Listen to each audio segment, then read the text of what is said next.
this is helping these companies and sometimes forcing these companies to actually have to do something more than say that they care. And what's important here is getting them to act, recognizing that caring will never be enough without action.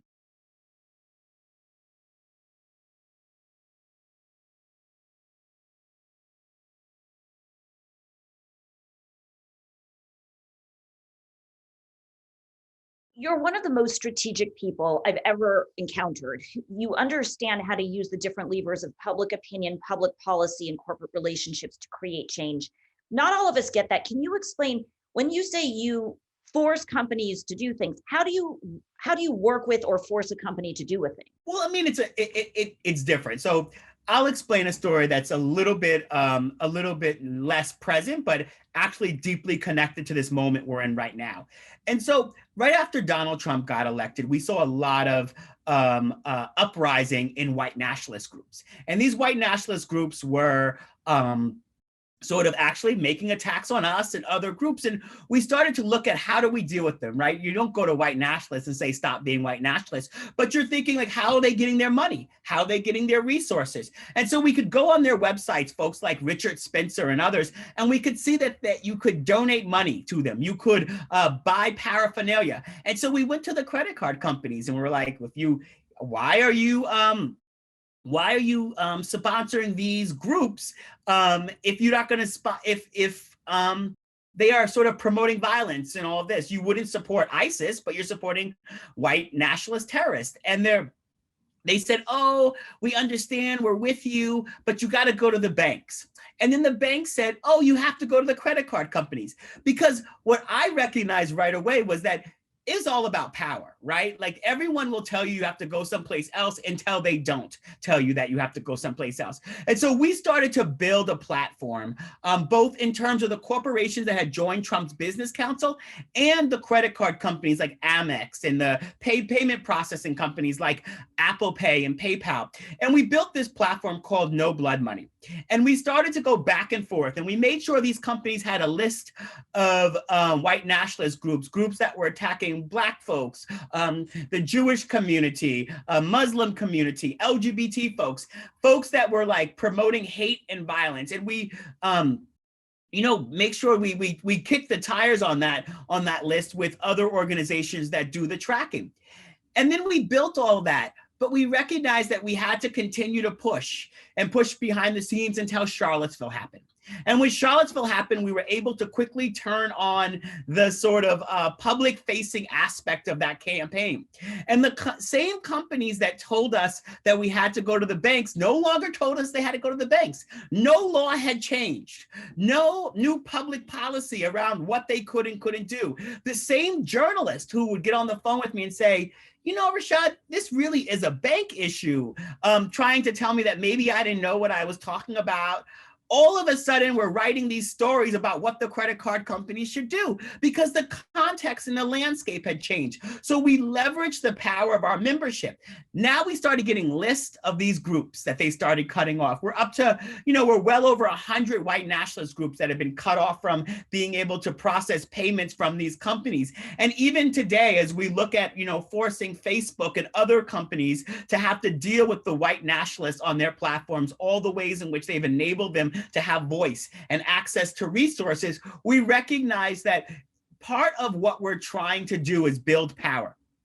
And we have this framework at Color of Change that I think really drives a lot of our sort of strategic thinking in terms of how we set the bar for what we're trying to win. You have a campaign called Behind the Statement. Would you explain a little bit about what that is and how it works? At the height of the uprisings that were happening over the summer in the aftermath of the killing of Ahmaud Arbery, Breonna Taylor, and George Floyd, a lot of corporations made statements, some very powerful, some felt template-based, but statements nonetheless less about why Black Lives Matter. And the thing is like caring and statements are not enough without action. And so what we're really trying to do is put some meat and hold accountable companies that say one thing, but maybe do another. also help companies who actually are trying to figure out how to do better, how to reckon with maybe their past or their present and figure out a path forward. It sounds like what you do is you build well before there's a moment where you can really make change. So can you explain for a lot of people who are just getting awake to politics right now? A lot of people are just paying attention and sometimes think my voice, my contribution is so small, it can't make a difference. Would you explain your theory of the case for how you create change, building slowly over time through multiple approaches? Absolutely. So one thing that you'll never see from Color of Change is a campaign that says, tell Mitch McConnell to stand up for affirmative action. It's not because I don't want Mitch McConnell to stand up for affirmative action. It's because no petition to Mitch McConnell with a lot of people signing on to it is going to get him to stand up for affirmative action because there's no leverage. There's no power. He's decided where he is at on that issue. And so in some ways, we have to build enough maybe cultural power around him. We have to force the corporations who might be sponsoring him to care more about their relationship with us than him. Those are long sort of roads, but you actually have to build and have to have a theory about sort of why all of this matters, but where you're putting your energy. And so part of what we're constantly thinking about is where is our leverage? What is the force multiplier? Like, where if we press on something, can we actually get more change? Corporations who end up at the other end of a Color of Change campaign have always heard from us first, have always been in conversations with us, have always went back and forth. A, because we're reasonable and we want to give them the benefit of the doubt, but also B, because it helps us understand what their perspective is. Sometimes we find out from corporations that they've been told a story about maybe something that they've invested in that wasn't actually true. We learned that during our campaign around ALEC, the American Legislative Exchange Council, that was behind voter ID laws and stand your grounds. Many of the corporations were sponsoring at a much lower level than the CEO would actually know about, and they were doing it to be expedient. And once we raised the attention and specter, we got these companies to leave and divest very quickly.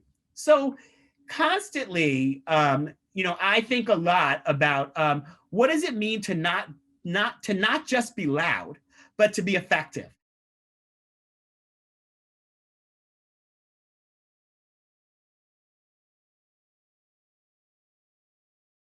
Our Facebook work goes back just about 6 years now. We started when, Black Lives Matter and other activists were being doxxed on the platform, when Facebook was turning over content to law enforcement without proper authority. And we started to engage with Facebook. And then what we started to see is that when it came to Donald Trump, they refused to actually enforce the policies. They refused to, and it all started when they started to make an exemption around political speech. They had all of these new policies and they started to make exemption, and we started to call it the Trump exemption. We didn't know it was going to fully be as bad as it was, but then we started to see them not pull down posts that violated, what? Was this like right after his election or when-ish?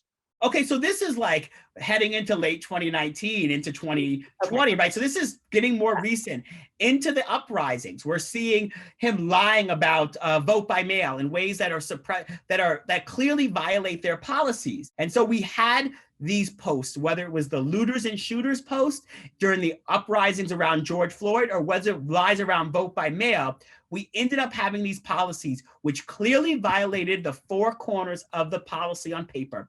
But Facebook refused to enforce it, almost to the point, like actually to the point where Mark Zuckerberg, when Donald Trump posted his looters and shooters post, instead of actually pulling it down, calls Donald Trump and tells him that he's like putting him in a bad situation. Kind of the way that like a police chief might treat like the black kid down the street one way and his nephew another way when a when a law is broken. And so we watch very clearly.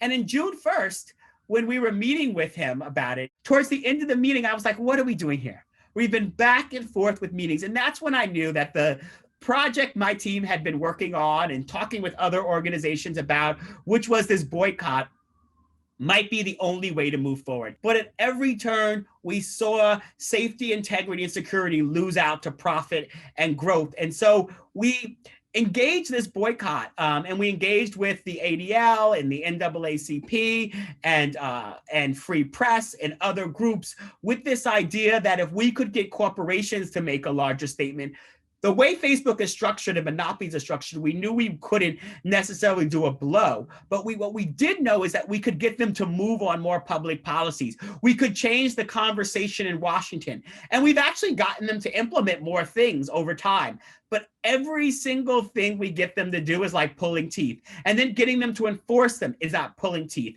And this, for us, more than anything, represents why elections matter and why we have to continue to change the narrative conversation so we can actually win the public policy conversation that's in front of us. How do you get corporations to do a boycott? I mean, I'm sure many people have tried to get corporations to do an ad boycott of Facebook. How come you were able to do it? You know, we realized we were in a moment where corporations, once again, to this idea of beyond the statement, right? Like we had a lot of companies that were reaching out saying, what could they do? A lot of the companies, as we started talking to them, have their own problems with Facebook.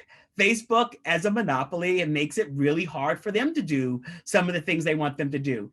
Then we started to show companies like Verizon and others, their ads showing up right next to the Boogaloo Boys, right next to the Proud Boys. And we would show them these things and they were shocked and appalled and, you know, welcoming. And once we got a few of these companies to join, right, more and more companies wanted to join, more and more wanted to be part of expressing sort of their support for this.